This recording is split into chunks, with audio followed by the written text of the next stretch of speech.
How is everybody doing? Very warm up in the attic here. Whew. We got a A4 Pacific on a long freight. Let me tell you about this locomotive now. At the moment there, she's pulling about 20 wagons.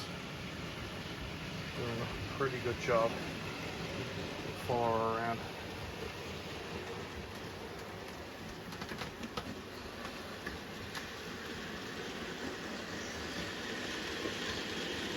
Now, the story behind this locomotive. I got this from my nephew. Got some of my old stock back from my nephew, and this is not an original locomotive I bought. So a couple of years ago I did a service on this locomotive, and she's got bearings on the axles, which is fantastic. Great job, Hornby. But the pickups on the actual locomotive itself look barely held on, and they just came away. I'll show you those in a minute now, and I'll show you the inside of the chassis where I'm cleaning the grooves where the bearings go. Cleaned out a little black gunk. So that will be coming up in the next segment. So I have to reattach those wires. I have to figure out a way of how to do it.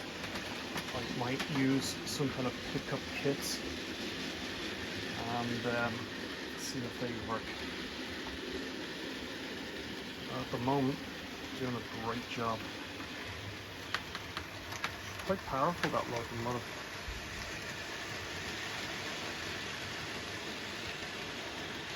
There we go. No problem to it at all. Okay, let's get to the next segment. She's rolling on in.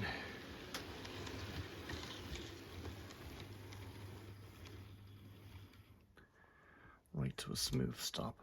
Okay, so as I said, this locomotive used to have pickups on these wheels here. I think 2 of them, both sides. And of course she's got pickups in the tender, and she's got wiring between the 2 as well. So at the moment she's only relying on the wiring in the tender to power the motor. Here are the pickups in question. They're in this bag here. They are really flimsy. They're not great. You can see the solar tabs there. So I have to reattach these. The only thing is the wiring is only so long. I'm going to show you that now in a second. So I might have to put a little extension on the wiring, and then it has to go through the first base keeper plate, and then there's a second base keeper plate on this locomotive. So let me show you that. So it's easy to get this first base keeper plate off. 3 screws just come out there, and this simply just lifts away. I'm going to do it carefully. There you go.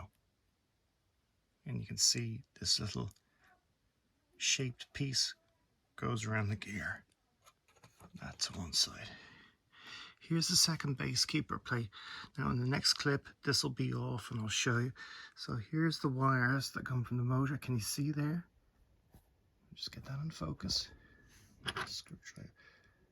1 wire here and 1 wire there. And can you see the length they've given you to work with? It's absolutely nothing. So from those wires, they have to be attached to those tabs. 1 tab there, and I think the other tab is here. That one there, I think. And you can see how poor these pickups are. There's no, they're not very good at all. So what I might do is actually remove this base keeper plate altogether, put the extension on those 2 wire bits, maybe put it through this, and then buy pickup pieces and wire them, secure them to this plate, looking going to various wheels, maybe just the 2 back ones and the 2 front ones. Going to have to see how I do it. In this next segment, you'll see this plate off, and I've cleaned out the grooves where the axle bearings sit. Really important to do that. So that's what I might pick up and get pickups to more wheels on this locomotive. But at the moment, she's doing pretty well. So I'm going to finish off the video with a bit more running of this locomotive, and I'll keep you updated on this nice A4 Pacific. Until then, take care. Just been working on this Flying Scotsman here, and you can see this one's got bearings in it, which is great, in the chassis block. So I've just been cleaning out the gaps there. You can actually lift them out real easy. Just lift out. Been cleaning in the gap down here, and the axle and the bearings themselves. Just slip it back in carefully. Now you can see here we have got 2 wires, a red and a black, no longer going to the pickups. So I need to reattach the pickups and get them in place behind the backs of the wheels, because at the moment this locomotive is only relying on the pickups from the tender to get power to the motor here. So it's going to be a little bit tricky. Those 2 wires there have to go through the 2 wires you see right here. There you go. And then the top plate goes on, fixed in with 3 screws. So I'm gonna have to figure out how I'm gonna do it. And at the moment, this is cleaned out. So let's carry on.